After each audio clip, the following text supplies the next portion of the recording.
નમસ્કાર વિદ્યાર્થી મિત્રો, ભણવાની મજા યુટ્યુબ ચેનલમાં આપ સર્વનું હાર્દિક સ્વાગત છે। આજે આપણે ધોરણ 10માં વિજ્ઞાન વિષયમાં વિદ્યુત પાઠની ચર્ચા કરીશું। તો વિદ્યુત એટલે શું? તો સામાન્ય શબ્દોમાં આપણે કહીએ તો આપણે જે ઘરમાં લાઇટ વાપરીએ છીએ, આપણે સરળ શબ્દોમાં લાઇટ કહીએ છીએ, એ જ વિજ્ઞાનની પરિભાષામાં એને વિદ્યુત કહેવામાં આવે છે। વિદ્યુતનો ઉપયોગ આપણે જુદા જુદા દરેક ક્ષેત્રમાં કરીએ છીએ। આપણા ઘર વપરાશમાં વિદ્યુતનો બહોળો પ્રમાણમાં ઉપયોગ કરીએ છીએ, જેમ કે લાઇટ ચાલુ કરવા માટે પંખા, ટીવી, ફ્રીજ, ઘરઘંટી, ઇસ્ત્રી, ગીઝર, આ બધું જ આપણે વિદ્યુતની મદદથી એનો ઉપયોગ કરી શકીએ છીએ। તો આ વિદ્યુત કઈ રીતે ઉત્પન્ન થાય છે અને એનો ઉપયોગ આપણે કઈ રીતે કરી શકીએ છીએ, તો એની જ ચર્ચા આપણે આ પ્રકરણમાં કરીશું। તો એને સમજવા માટે આપણે સૌપ્રથમ વિદ્યુત પ્રવાહને આપણે સમજવો પડે કે વિદ્યુત પ્રવાહ એ શું છે। જેમ પાણી ભેગું થઈને પાણીનો પ્રવાહ બનાવે છે, એમ વિદ્યુત ભારોનું વાહકમાં વહન થાય, એક જગ્યાએથી બીજી જગ્યાએ એક જ વાહકમાં ગતિ કરે ત્યારે તે વિદ્યુત પ્રવાહનું નિર્માણ કરે છે। તો વિદ્યુત પ્રવાહ વહેવા માટે શું જરૂરી છે? તો વિદ્યુત પ્રવાહ વહેવા માટે વિદ્યુત ભારોની ગતિ થવી જરૂરી છે। પ્રવાહ વહેવા માટે પદાર્થમાં કંઈક પદાર્થ અમુક જથ્થામાં ગતિ કરતા હોવા જોઈએ। વિદ્યુતનો પ્રવાહ વિદ્યુત ભારોની ગતિના કારણે રચાય છે। વિદ્યુત ભાર પણ બે પ્રકારના છે, ધન વિદ્યુત ભાર અને ઋણ વિદ્યુત ભાર। ધન વિદ્યુત ભાર અને ઋણ વિદ્યુત ભાર, આ વિદ્યુત ભારનો એકમ કુલમ છે। વિદ્યુત ભારોની ગતિના કારણે વિદ્યુત પ્રવાહ રચાય છે, બરાબર। આ બંને વિદ્યુત ભારો સમાન મૂલ્યના, એટલે કે 1.6 × 10⁻19 કુલમ એમનો વીજભાર હોય છે, પરંતુ પરસ્પર તેમને જુદી જુદી નિશાનીથી દર્શાવવામાં આવે છે। પ્રોટોન પરનો વિદ્યુત ભાર +1.6 × 10⁻19 કુલમ અને ઇલેક્ટ્રોન પરનો વિદ્યુત ભાર -1.6 × 10⁻19 કુલમ વડે દર્શાવવામાં આવે છે। આમ એમનો વિદ્યુત ભાર પરસ્પર વિરુદ્ધ હોય છે। સમાન વીજભારો વચ્ચે અપાકર્ષણ થાય છે। સમાન એટલે કે પ્રોટોન જો જોડે આવે, પાસે આવે તો એમના વચ્ચે અપાકર્ષણ થાય છે, જ્યારે વિજાતીય વીજભારો નજીક આવે, એકબીજાની પાસે આવે તો એમના વચ્ચે આકર્ષણ થાય છે। હવે વિદ્યુત ભારની આપણે પ્રોપર વ્યાખ્યા જોઈએ તો કોઈ વાહક હોય, એનો આડછેદ હોય, એમાંથી એકમ સમયમાં જે વિદ્યુત ભારનો જથ્થો પસાર થાય છે તેને આપણે વિદ્યુત પ્રવાહ I કહે છે। તો આપણે જોઈએ કે આ એક વાહક છે, ધારો કે તાર છે, આ તારનો આડછેદ હોય, આ આડછેદ આવો વર્તુળાકાર હોય છે। આ આડછેદમાંથી એકમ સમયમાં ઇલેક્ટ્રોનો પસાર થાય તો આ ઇલેક્ટ્રોનનો વિદ્યુતભાર જેટલા ઇલેક્ટ્રોન પસાર થયા હોય એની સંખ્યા અને નીચેનો કેટલા સમયગાળા સુધી એ પસાર થયા હોય એનો આપણે ગુણોત્તર લઈએ તો આપણને વિદ્યુત પ્રવાહ I મળે છે।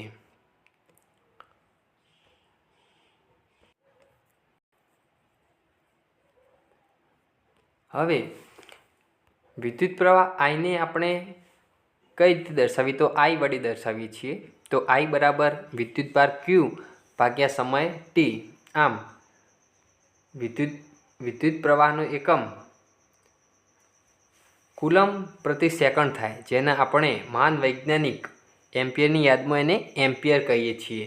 આમ વિદ્યુત પ્રવાહનો એકમ એમ્પિયર છે। વિદ્યુત પ્રવાહના નાના એકમોમાં જોઈએ તો માઇક્રો એમ્પિયર અને મિલી એમ્પિયર છે।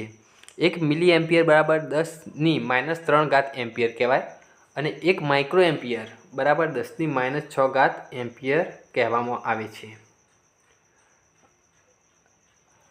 હવે જ્યારે પહેલાં ઇલેક્ટ્રોનની શોધ નહોતી થઈ ત્યારે વાહકમાં વિદ્યુત પ્રવાહ એ ધન વીજભારની ગતિને ધ્યાનમાં લેવામાં આવતો હતો। આમ ધન વીજભાર જે વાહકમાં ગતિ કરે અને વિદ્યુત પ્રવાહ રચાય એને રૈવાજિક વિદ્યુત પ્રવાહ કહેવાય છે. પણ હકીકતમાં વિદ્યુત પ્રવાહની દિશા રહી એ ઇલેક્ટ્રોનની દિશામાં હોય છે, જે રૈવાજિક વિદ્યુત પ્રવાહની દિશા કરતાં વિરુદ્ધની દિશામાં હોય છે. હવે આપણે વિદ્યુત પ્રવાહને લગતો એક ઉદાહરણ એટલે કે દાખલો જોઈએ. તો ઉદાહરણમાં લખ્યું છે કે બલ્બના ફિલામેન્ટમાંથી 0.5 એમ્પિયર વિદ્યુત પ્રવાહ 10 મિનિટ સુધી વહે છે. એટલે કે શું આપણને આપ્યું છે? આપણને આપ્યું છે કે વિદ્યુત પ્રવાહ આપ્યો છે 0.5 એમ્પિયર અને 10 મિનિટ સુધી વીજભાર વહે છે. તો વહન પામતો વિદ્યુતભાર ગણો. તો આપણની જોડે સૂત્ર શું? I બરાબર સૂત્ર શું છે આપણી જોડે? I બરાબર Q બાય ટી, Q ભાગ્યા ટી, બરાબર. તો અહીં આપણને શું આપ્યું? એક તો આપ્યું છે આપણને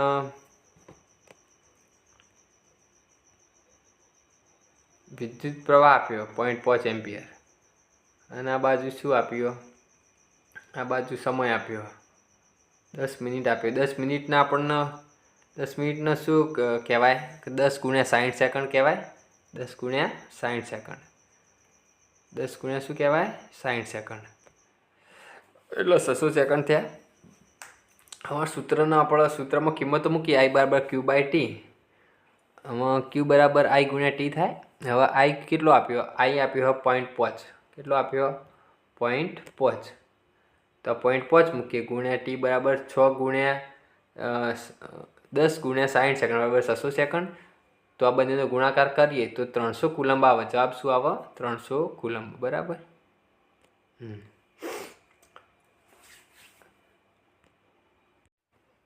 હવે આપણે વિદ્યુત સ્થિતિમાનના તફાવત વિશે ભણીએ. તો વિદ્યુત સ્થિતિમાનનો તફાવત એ શું છે? તો વાહકમાં વિદ્યુત પ્રવાહ પસાર કરવો હોય એટલે કે વિદ્યુત પ્રવાહનું સતત વહન કરાવવું હોય તો એના માટે એના વિદ્યુત સ્થિતિમાનનો તફાવત બંને છેડે લાગુ પાડવો પડે. વિદ્યુત સ્થિતિમાનનો તફાવત લાગુ પાડીએ ત્યારે જ તેમાંથી વિદ્યુત પ્રવાહનું વહન થાય. એના આપણે એક ઉદાહરણ તરીકે સમજીએ કે ઉદાહરણ તરીકે કોઈ ઊંચાઈએ આપણે ટાંકી હોય, પાણીની ટાંકી, એમાંથી આપણે પાણી નીચેની તરફ લાવવું હોય તો આપણે એક કનેક્શન પાણીની ટાંકીમાં આપેલું હોય અને બીજું કનેક્શન ખુલ્લી પાઇપ નીચે હોય.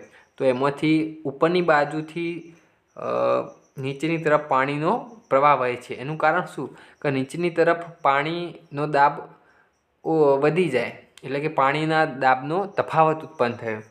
આના કારણે શું થાય? પાણી ઉપરથી નીચેની તરફ વહે છે. આવી જ રીતે જ્યારે કોઈ પણ પ્રવાહ વહેવડાવવો હોય તો શું કરવું પડે? એક છેડેથી બીજા છેડે વચ્ચે શું કરવું પડે? દબાણનો તફાવત ઉત્પન્ન કરવો પડે. તો આવો જ દબાણનો તફાવત શેમાં ઉત્પન્ન કરવો પડે? વાહકમાં. કે વાહકના બંને છેડા વચ્ચે વિદ્યુત સ્થિતિમાનનો તફાવત જો આપણે ઉત્પન્ન કરીએ તો શું થાય? એમાંથી વિદ્યુત પ્રવાહનું સતત વહન થાય. શું થાય? એમાંથી સતત વહન થાય. જો એમનેમ વાહક હોય એમાં શું હોય? એમનેમ વાહક હોય, આ વાહકમાં ઇલેક્ટ્રોન તો હોય જ. ઇલેક્ટ્રોન આમ તેમ સતત ગતિ કરતા હોય, સ્થિર અવસ્થામાં પણ ગતિ કરતા હોય.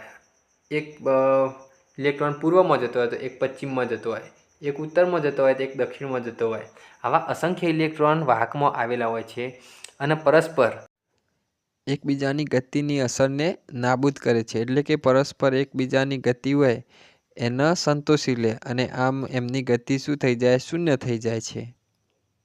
એમની ગતિ પરસ્પર એકાંતરે બધું જોઈએ તો એકાંતરે એમની ગતિ શૂન્ય થઈ જાય અંદર. એટલે એમનામાંથી એમનેમ સ્થિર પડ્યું હોય, કંઈ પણ વિદ્યુત સ્થિતિમાનનો તફાવત કે કશું આપ્યું ના હોય તો શું થાય? એમાંથી વિદ્યુત પ્રવાહનું વહન ના થતું હોય એમનેમ.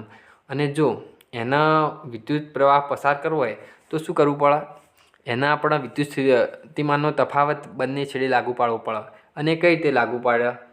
એ આપણે બેટરી વડે, આ વાહકને શું કરીએ? બેટરી વડે જો જોઈન્ટ કરીએ તો એના બંને છેડે વચ્ચે વિદ્યુત સ્થિતિમાનનો તફાવત ઉત્પન્ન થાય. આ વિદ્યુત સ્થિતિમાનનો તફાવત ઉત્પન્ન થાય એના લીધે એમાં વિદ્યુત સ્થિતિમાનનો તફાવત ઉત્પન્ન થાય એના લીધે એમાં વિદ્યુત પ્રવાહનું વહન થાય. વિદ્યુત પ્રવાહનું વહન થાય એટલે આપણને એનો ઉપયોગ કરી શકીએ, બરાબર। તો આ રીતે વિદ્યુત પ્રવાહના વહન માટે વિદ્યુત સ્થિતિમાનનો તફાવત અત્યંત જરૂરી છે। તો જો વિદ્યુત ભારને ગતિ કરવા વિદ્યુત સ્થિતિમાનનો તફાવત બંને છેડે ઉત્પન્ન કરવો પડે છે, જે બેટરી અથવા સેલ વડે સર્જવામાં આવે છે। આમ વાહકમાં એક છેડેથી બીજા છેડે વિદ્યુત ભારને લઈ જવા કરવા પડતા કાર્ય તરીકે વિદ્યુત સ્થિતિમાનનો તફાવત વ્યાખ્યાયિત કરવામાં આવે છે। શું કહે છે?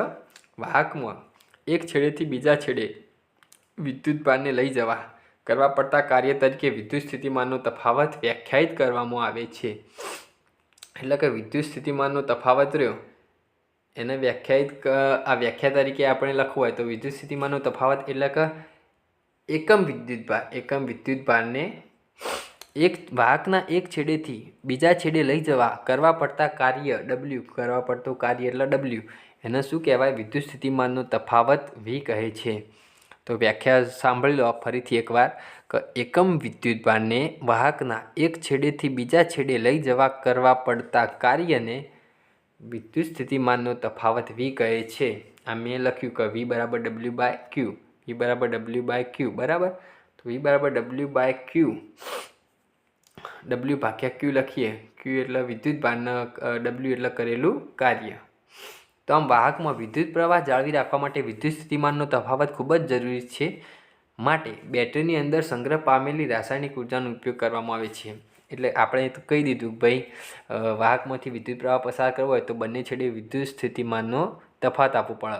એના પણ આપણે બેટરી વડે લાગુ પાડી શકીએ, પણ બેટરીમાં પણ શું આવેલું હોય? બેટરીમાં આવેલી હોય રાસાયણિક ઉર્જા।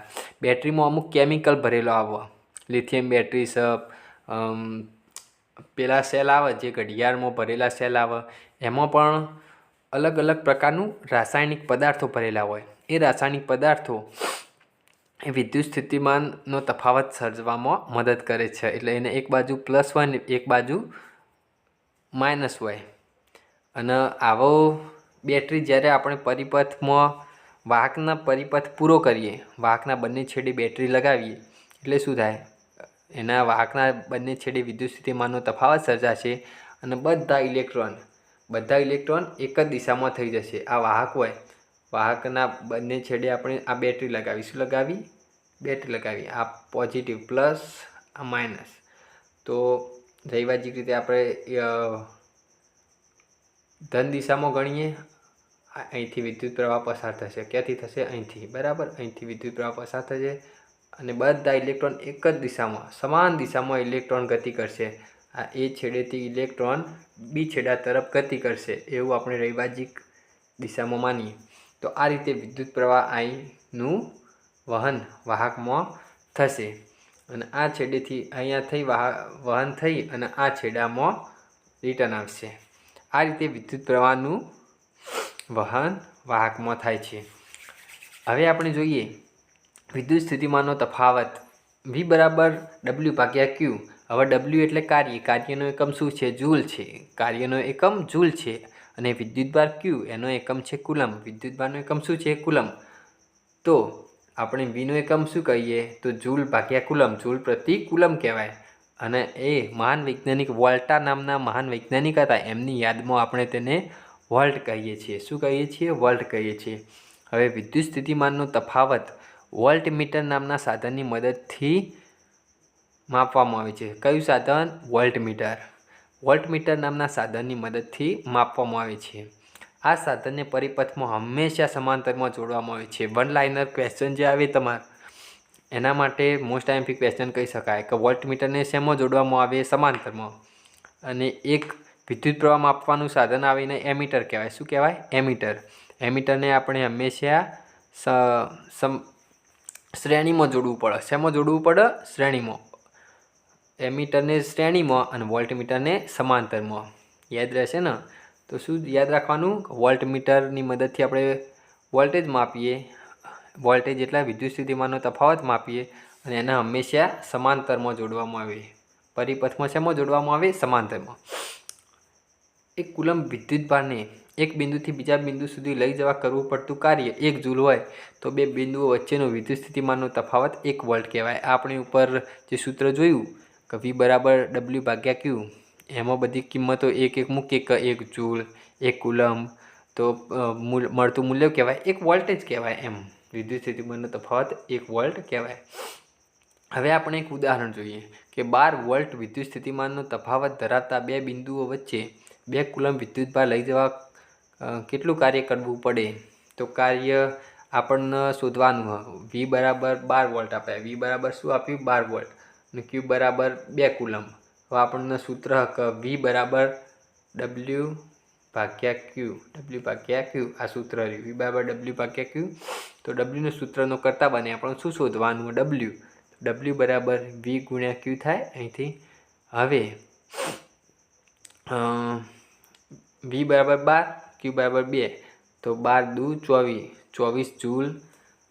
કાર્યનો એકમ શું થાય? જૂલ થાય. તો કાર્યનો એકમ જૂલ. આથી 24 જૂલ જેટલું કાર્ય થાય. શું થાય? 24 જૂલ જેટલું કાર્ય થાય. હવે આપણે પરિપથમાં અમુક જે સંજ્ઞાઓ દર્શાવીએ એને કઈ રીતે દર્શાવાય અને એને શું કહેવાય એ આપણને ખબર હોવી જોઈએ. તો આપણે એના વિશે જાણકારી મેળવીએ. તો સૌ પ્રથમ છે વિદ્યુત કોષ. શું છે? વિદ્યુત કોષ. તો વિદ્યુત કોષ એટલે કે બેટરી. બેટરીને કઈ રીતે દર્શાવાય? આ રીતે પરિપથમાં આમ આપેલું હોય. ફરીથી કરું. આ પ્લસ લખેલું, આ માઇનસ લખેલું, તો આને આપણે બેટરી કહેવાય. બેટરી અથવા વિદ્યુત કોષ. એ જ રીતે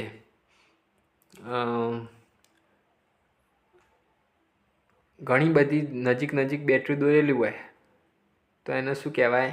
એને કહેવાય બેટરીઓનું સંયોજન અથવા વધુ વિદ્યુત કોષ. અથવા ભારે મોટી બેટરી. આ 2 વોલ્ટની હોય, એક 2 વોલ્ટની હોય, બીજી 2 વોલ્ટની હોય અને ત્રીજી 2 વોલ્ટની, તો કુલ 6 વોલ્ટની કહેવાય. આવી રીતે નજીક જોડવામાં આવે તો અહીં પ્લસ લખી દેવાનું, અહીં માઇનસ. બરાબર. એ જ રીતે સ્વિચ એટલે ખુલ્લી સ્વિચ. આ ખુલ્લી સ્વિચ કહેવાય. અને એમાં ટપકું કરી દઈએ તો બંધ સ્વિચ એટલે કે બંધ છે. એટલે કે એના આપણે ચાલુ પરિપથ દર્શાવાય. આ સ્વિચથી ચાલુ પરિપથ, જ્યારે આ સ્વિચથી ખુલ્લે પરિપથ દર્શાવવામાં આવે છે. હવે જોઈએ તારનું જોડાણ. તારનું જોડાણ આ રીતે જોડેલું હોય તો અહીં બધા તારનું અહીં સ્પર્શ થાય છે એવું એનો માનવામાં આવે. અને જ્યારે જોડાણ વગરના એકબીજાને પસાર કરતા હતા, એટલે કે આ રીતે એક તાર હોય અને એક તાર આ રીતે દોર્યો હોય જેમ આ છે એમ, તો એ બંને તારો એકબીજાને સ્પર્શ કરતા નથી. આ બિંદુ એ સ્પર્શ કરતા નથી, એકબીજાના ઉપર થઈને પસાર થઈ જાય છે. ઇન્સ્યુલેશન લગાવેલું હોય એટલે એકબીજાને સ્પર્શ કરતા નથી એવો એનો મતલબ થાય. વિદ્યુત બલ્બ. તો વિદ્યુત બલ્બના આ રીતે દોરેલું હોય એને વિદ્યુત બલ્બ આર્યું. અને આ રીતે પણ દર્શાવી શકાય. અવરોધનો આગળ આપણે ભરીશું. અવરોધ, વિદ્યુત પ્રવાહને અવરોધ, એને અવરોધ કહેવાય. આ રીતે દર્શાવવામાં આવે છે. એનો એકમ ઓમ છે. ચલિત અવરોધ એટલે અવરોધ દોરી દેવાનો અને એના ઉપર આ રીતે તીર કરી દેવાનું એટલે ચલિત અવરોધ. એને બદલી શકીએ, એનું મૂલ્ય સતત બદલી શકીએ ચલિત અવરોધમાં. એમીટર એ દોરી દેવાનું, ગોળ રાઉન્ડ કરી દેવાનું, પ્લસ માઇનસ કરી દે એટલે એમીટર. વોલ્ટમીટર એ જ રીતે વી લખી દેવાનું, ગોળ કરીને પ્લસ માઇનસ દર્શાવી દેવાના. એમીટર હમણાં જોડવાય. એમીટર હંમેશા શ્રેણીમાં, જ્યારે વોલ્ટમીટર હંમેશા સમાંતરમાં જોડવામાં આવે છે. બરાબર. આ થઈ બધી સંજ્ઞાની વાત. હવે એક મહત્વનો નિયમ. વિદ્યુત સ્થિતિમાનનો તફાવત, વિદ્યુત પ્રવાહ, આ બંને વચ્ચે કંઈક ને કંઈક તો રિલેશન હશે. તો એ આપણને કઈ રીતે મેળવી શકીએ? તો એક ઓમ નામનો વૈજ્ઞાનિક હતો. એમને એક પ્રયોગ કર્યો હતો. એની મદદથી આપણે જાણી શકીએ કે વિદ્યુત પ્રવાહ અને વિદ્યુત સ્થિતિમાનનો તફાવત વચ્ચે એમની વચ્ચે શું કનેક્શન છે એ આપણે ઓમના નિયમની મદદથી જાણી શકીએ છીએ. કોની મદદથી? ઓમના નિયમની મદદથી જાણી શકીએ છીએ. તો વાહકના 2 છેડા વચ્ચે વિદ્યુત સ્થિતિમાનનો તફાવત અને તેમાંથી પસાર થતા વિદ્યુત પ્રવાહ વચ્ચેનો સંબંધ ઓમના નિયમ પરથી જાણી શકાય છે. ખબર પડી શું કહેવા માંગે? આગળ જોઈએ હવે જુઓ. તો આ માટે નીચે મુજબનું એક પ્રાયોગિક કાર્ય કર્યું. ઓમ નામના વૈજ્ઞાનિકે એક પ્રયોગ કર્યો હતો. એટલે કે એમ કર્યું હતું કે એક અવરોધ લીધો હતો. 0.5 મીટર લંબાઈનો એક નિક્રોમનો તાર લીધો હતો. એની સાથે એમીટરને શ્રેણીમાં જોડ્યું અને વોલ્ટમીટરને સમાંતરમાં જોડ્યું અને એક સમાન મૂલ્યની 1.5 વોલ્ટની સમાન મૂલ્યની 4 બેટરીઓ લીધી. વિદ્યુત કોષ એટલે બેટરી. અને એમને શું કર્યું, વારા પહેલાં એક બેટરીને જોઈન્ટ કરી, પછી એકી સાથે 2 બેટરીઓને જોઈન્ટ કરી પરિપથ પૂરો કર્યો. એ જ રીતે ત્રીજી 3 બેટરીઓને લીધી અને ચોથી વાર 4 બેટરી લીધી. અને આ રીતે એ પરિપથ પૂરો કરતો જ ગયો. અને જે આપણું વોલ્ટમીટર અને એમીટર હતું એમાં વોલ્ટેજ અને વિદ્યુત પ્રવાહનું માપન એક કોઠામાં એ કરતો ગયો કે ભાઈ 0.1 કે 0.2 એટલું કઈ રીતનું રાખવું, વોલ્ટેજ આટલા રાખ્યા તો વિદ્યુત પ્રવાહ આટલો મળ્યો, બીજી વાર વોલ્ટેજ વધાર્યા તો પ્રવાહ બદલાણો, ત્રીજી વાર વોલ્ટેજ આટલા રાખ્યા તો પ્રવાહ ફરી બદલાણો, ચોથી વાર વોલ્ટેજ ફરી વધાર્યા તો ફરીથી એ પ્રવાહ બદલાતો રહ્યો. તો આ રીતે જે એના મૂલ્ય મળ્યા એ મૂલ્યો કંઈક ચોંકાવનારા હતા. તો આપણે આ પ્રયોગ જોઈએ તો શું છે, હેતુ જોઈએ તો ઓમના નિયમની તારવણી કરવી. અને આ પ્રયોગ કોણે કર્યો? તો ઓમ નામના વૈજ્ઞાનિક કરતો. એટલે શું કહીશું? ઓમના નિયમની તારવણી. તો સાધનોમાં જોઈએ તો 0.5 મીટર લાંબો નિક્રોમનો તાર, એમીટર, વોલ્ટમીટર, 1.5 વોલ્ટેજના 4 વિદ્યુત કોષ એટલે બેટરીઓ. તો આકૃતિ જુઓ. આકૃતિ આમાં શું કર્યું ભાઈ?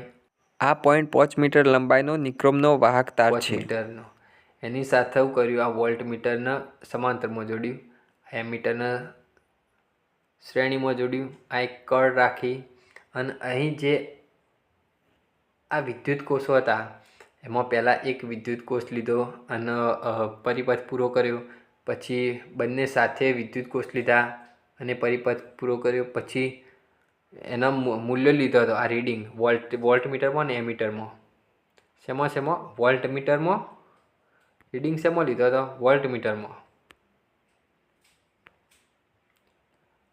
વોલ્ટમીટરમાં અને એમીટરમાં જે રીડિંગ આવે એ નોંધતો જતો હતો.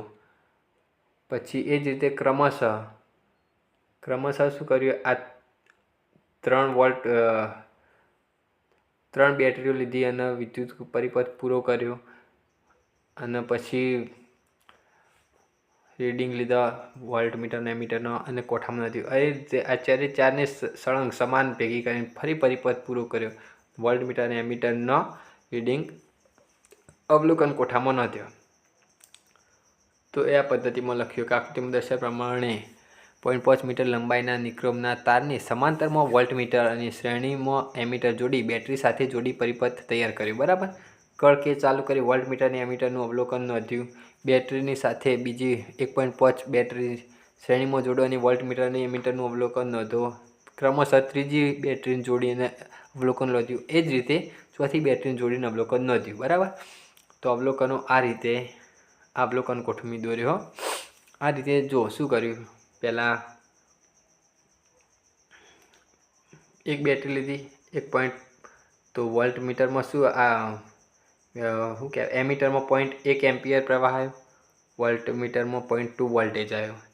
2 બેટરીઓ લીધી તો પ્રવાહ 0.2 થયો, વિદ્યુત સ્થિતિમાનનો તફાવત 0.41 થયો. 3 બેટરીઓ સાથે લીધી તો શું થયું?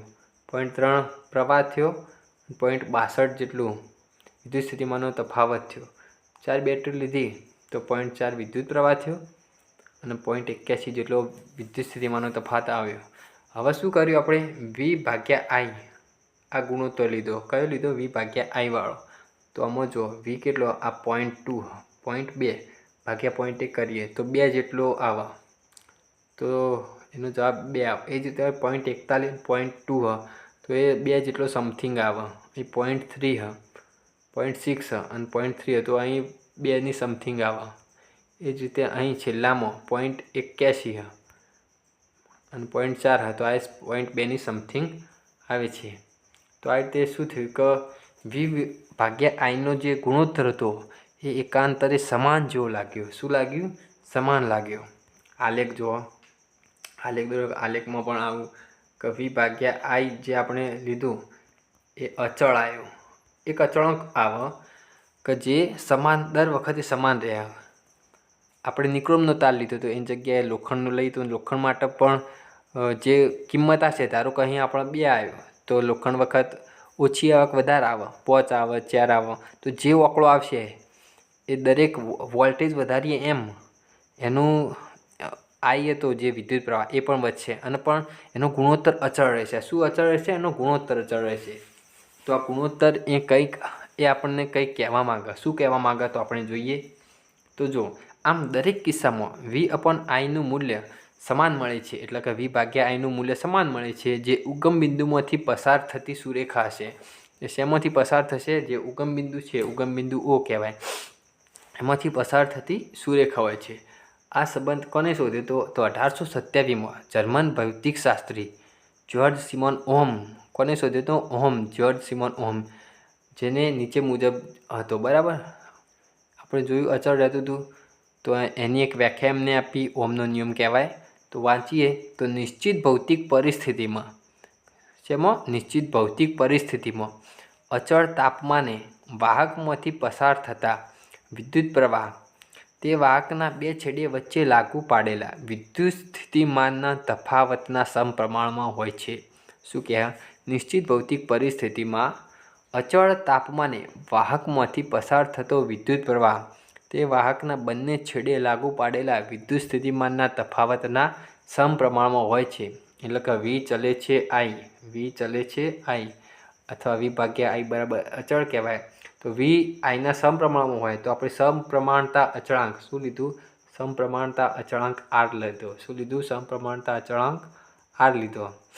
એનો આર બરાબર અવરોધ કહેવાય. શું કહેવાય? અવરોધ. તો આરને સૂત્રનો કરતા બનાવીએ તો આર બરાબર વી ભાગ્યા આઈ, જે આરને આપણે અવરોધ કહીએ છીએ. સમપ્રમાણતા અચળાંક અવરોધ, અવરોધ કે જે અવરોધ શું કરે? અવરોધ રહ્યો એ વિદ્યુત પ્રવાહ, જે વિદ્યુત પ્રવાહની ગતિ હોય એના અવરોધે છે.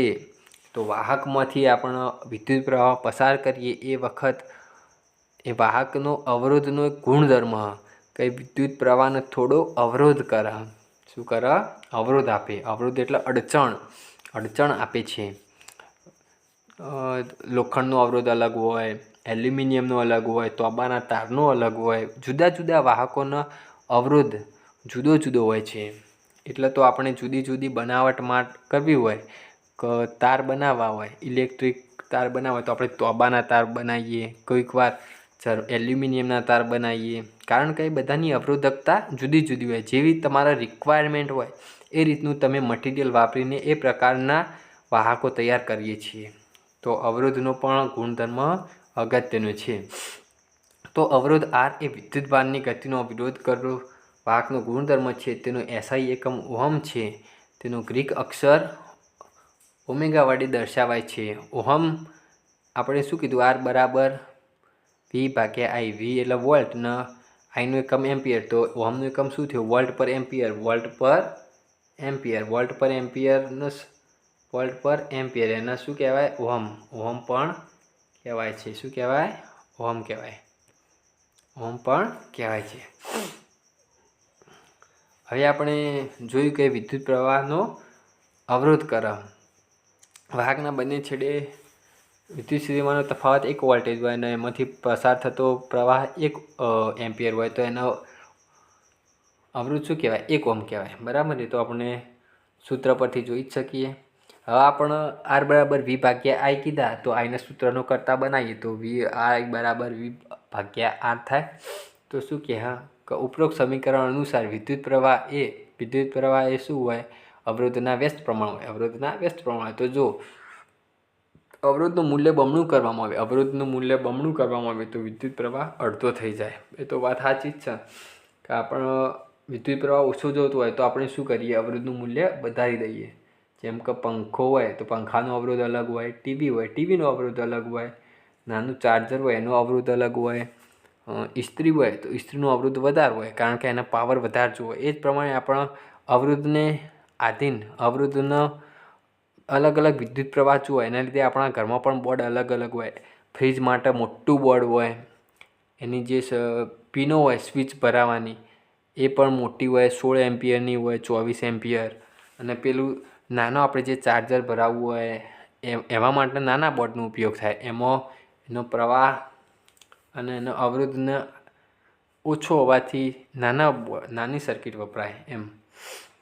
આમ અવરોધનું મૂલ્ય બદલાતા વિદ્યુત પ્રવાહનું મૂલ્ય ઇચ્છિત મેળવી શકાય. આમ વિદ્યુત પ્રવાહનું નિયમન કરવા ચલ અવરોધનો ઉપયોગ કરવામાં આવે છે.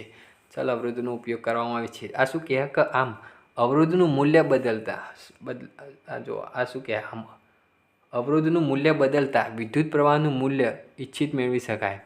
એટલે કે આપણા વોલ્ટેજ હોય, આપણા ઘરમાં 230 વોલ્ટેજ આવતા હોય, 230 અચળ જ હોય, બરાબર. અને આપણે હવે અલગ અલગ વિદ્યુત પ્રવાહ મેળવવો હોય, એટલે કે કોઈ વાર ઓછો, કોઈ વાર વધારે એવો વિદ્યુત પ્રવાહ મેળવવો હોય તો આપણે ચલ અવરોધનો ઉપયોગ કરી શકીએ. કયો અવરોધ? ચલ અવરોધ. ચલ અવરોધનો ઉપયોગ કરીને વિદ્યુત પ્રવાહનું નિયમન કરી શકીએ. ચલ અવરોધ તમને એક સાદું ઉદાહરણ આપું તો આપણો પંખો ફરતો હોય તો આપણે રેગ્યુલેટરની સ્વિચ દબાઈ અને વધ ઓછો કરી શકીએ. તો આ જે રેગ્યુલેટર હોય ગોળ ગોળ ફેરવીએ આપણે અને 1 ઉપર કરીએ પંખો, 2 ઉપર, 3 ઉપર, તો એમાં શેનો ઉપયોગ થાય? તો એમાં રેગ્યુલેટરનો ઉપયોગ થાય. રેગ્યુલેટર એ એક પ્રકારનો ચલ અવરોધ છે. રેગ્યુલેટર રહ્યું એક પ્રકારનો ચલ અવરોધ છે, જેની મદદથી શું થાય? એની મદદથી તમે 1 ઉપર કરો તો શું થાય? જે પંખામાં વિદ્યુત પ્રવાહ હોય એ ઓછો થઈ જાય. 2 ઉપર કરો તો વિદ્યુત પ્રવાહનું વહન વધુ થાય. 3 કરો તો એનાથી વધુ થાય. એમ વિદ્યુત પ્રવાહનું વહન વધુ થાય એમ એની સ્પીડ પણ વધે છે. શું થાય? એની સ્પીડ પણ વધે છે. આમ ચલ અવરોધનો ઉપયોગ આપણે વ્યવહારમાં પણ જુદી જુદી રીતે કરી શકીએ છીએ. જુદા જુદા વાહકોનો અવરોધ જુદો જુદો હોય. મેં હાલ કીધું જુદા જુદા વાહકોનો અવરોધ જુદો જુદો હોય. લોખંડનો અલગ હોય, તાંબાનો અલગ હોય, એલ્યુમિનિયમનો અલગ હોય. એમ એની વાહકના ગુણધર્મ ઉપર જાય. તો ઇલેક્ટ્રોનની ગતિ વાહકોમાં અવરોધ દ્વારા ઓછી થાય છે. આથી જે વાહકના અવરોધનું મૂલ્ય ઓછું હોય તે સારો વાહક હોય છે. અવરોધનું મૂલ્ય આરનું મૂલ્ય જેટલું ઓછું હોય એટલો સારો વાહક કહેવાય, અને આરનું મૂલ્ય વધારે હોય એ ઓછો વાહક કહેવાય. શું કહેવાય? ઓછો વાહક કહેવાય. અવાહક હોય એનો અવરોધ અતિશય વધુ હોય. અવાહક હોય એનો અવરોધ અતિશય વધુ હોય. તો વિદ્યાર્થી મિત્રો, આવું જ પ્રકારનું કન્ટેન્ટ જો તમારે ગમતું હોય તો તમે અમારી ચેનલને સબસ્ક્રાઈબ કરી શકો છો, લાઈક અને કોમેન્ટ પણ કરી શકો છો. અને આ વિડીયોને તમારા મિત્રોને વધુને વધુ શેર કરવા નમ્ર વિનંતી. અસ્તુ. જય હિન્દ, જય ભારત.